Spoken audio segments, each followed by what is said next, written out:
Hello বন্ধুরা, HS পথ study সেন্টারে তোমাদের স্বাগত। তোমরা সবাই খুবই অনেক মেসেজ করছো, অনেকেই কমেন্ট করছো যে অন্নপূর্ণা যোজনার টাকা তো ফার্স্ট জুন থেকে দিতে শুরু করবে, তাহলে কি আমাদের যুব শক্তির যে সমস্ত ছেলেপেলেরা পেত মাসে ১৫০০ টাকা, সেটা কি সম্পূর্ণভাবে বন্ধ হয়ে গেল? সরকার কি আর চালু করবে না?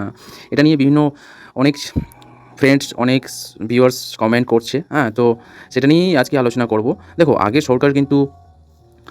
সরকার কিন্তু ভোট পাওয়ার জন্য সেই যুব সাথী প্রকল্পটা চালু করেছিল, যেখানে ৫০০ টাকা করে দিয়েছে অনেক ছেলেপেলেকে।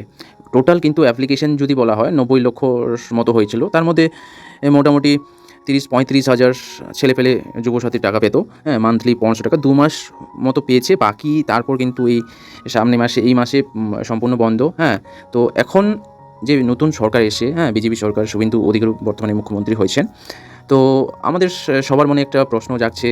হ্যাঁ অন্নপূর্ণা যোজনা ৩,০০০ টাকার তো যে প্রকল্পটা, সেটা কিন্তু ফর্ম ফিল আপ অলরেডি শুরু হয়ে গেছে। অফলাইনে শুরু হয়ে গেছে ২-৩ দিন আগেই, এবং অনলাইনে হয়তো ধীরে ধীরে শুরু হয়ে যাবে। তো সেক্ষেত্রে কিন্তু আমাদের মনে একটা প্রশ্ন জাগছে, তাহলে এই যুবসাথী যে প্রকল্পটা সম্পূর্ণভাবে বন্ধ হয়ে যাচ্ছে। কিন্তু তোমাদের বলবো, এটা কিন্তু ভ্রান্ত ধারণা।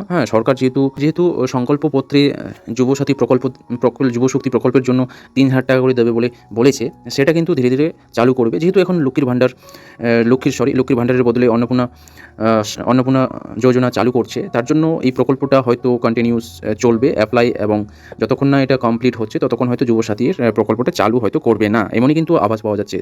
তার সাথে মন্ত্রিসভা নতুন এখন গঠন হবে সামনে জুন মাসে। তো তো ধীরে ধীরে স্টেপ বাই স্টেপ কিন্তু প্রকল্পগুলো চালু করবে। সরকারের যত সমস্ত জব রয়েছে, তারপর যত সমস্ত সরকারি প্রকল্প রয়েছে, সেগুলো কিন্তু ধীরে ধীরে চালু করবে। তো তার জন্য কিন্তু একটু সময় লাগবে, ঠিক আছে? যেহেতু অন্নপূর্ণা যোজনার লক্ষ্মীর ভাণ্ডারটাকে অন্নপূর্ণা যোজনায় কনভার্ট করছে, এটা বর্তমানে চালু হলো, তো সেক্ষেত্রে এটা সম্পূর্ণ হবে। তারপর ধীরে ধীরে হয়তো যুবসাথী প্রকল্পটাও কিন্তু সেটা শুরু করে দেবে সরকার। তোমরা দেখতেই পাচ্ছ যে এখানে লক্ষ্মীর ভাণ্ডার আগে ছিল, এখন বর্তমানে যে অন্নপূর্ণা যোজনা পোর্টাল হয়ে গেছে। সেম আমরা যদি চলে যাই সেই পোর্টালে, যুব সাথীর যে পোর্টালটা ছিল, সেখানে যদি আমরা চলে যাই, সেম আমরা এখানে যুব সাথী যে প্রকল্প ছিল, প্রকল্পের যে ওয়েবসাইট ছিল, সেটা কিন্তু সম্পূর্ণভাবে চেঞ্জ করে দিয়েছে বাংলার যুব শক্তি। এবং সেখানে বর্তমানে যে আমাদের মুখ্যমন্ত্রী রয়েছে, আগের মুখ্যমন্ত্রীর ছবি চেঞ্জ করে বর্তমানে শুভেন্দু অধিকারী মুখ্যমন্ত্রী বর্তমানে রয়েছে, ওনার ছবি কিন্তু দিয়ে দেওয়া হয়েছে।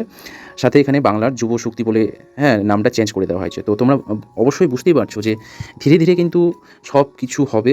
একটু সময় লাগবে, যেহেতু এখন অন্নপূর্ণা যোজনার ফর্ম ফিল আপ শুরু হয়ে গেছে। এটা মোটামুটি ৯০ দিন চলবে, 3 মাস চলবে। তো এই প্রকল্পের মাঝখানে কিন্তু অন্য প্রকল্প শুরু করা খুব একটা কঠিন বিষয়। শুরু করতে গেলে তো হবে না, অ্যাকচুয়ালি সেটা টাকার একটা বিষয় আছে। সরকারের লক্ষ্মীর ভাণ্ডার বা অন্নপূর্ণা যোজনার যে নতুন অ্যাপ্লিকেশান টোটাল কতগুলো হচ্ছে, এবং মান্থলি ইয়ারলি কত টাকা খরচ হবে, সেটা একটা হিসাবপত্র করতে হবে।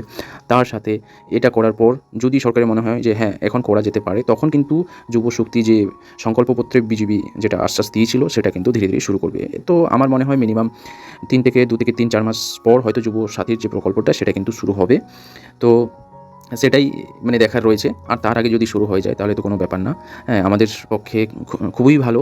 যারা নতুন পড়াশোনা করছে, ছেলেপেলেরা বেকার রয়েছে, পড়াশোনার সাথে সাথে যদি ৩,০০০ টাকা করে মান্থলি পাওয়া যায়, তাহলে কিন্তু পড়াশোনার ক্ষেত্রে সাপোর্ট হবে, সাথে অন্যান্য ক্ষেত্রেও কিন্তু বহুত সাহায্যকারী হবে। তো আমরা দেখে নেব নেক্সট ১-২ মাস কী হচ্ছে। তো আমার যেটা মনে হয় যে ২-১ মাস ৩ মাসের মধ্যে কিন্তু এই প্রকল্প, যুবশক্তির যে প্রকল্পটা, সেটা কিন্তু ধীরে ধীরে শুরু হবে। তো আজকে তোমাদের এই বিষয়টাই জানানোর ছিল। তো তোমাদের কী মতামত রয়েছে তোমরা কমেন্ট বক্সে জানাও।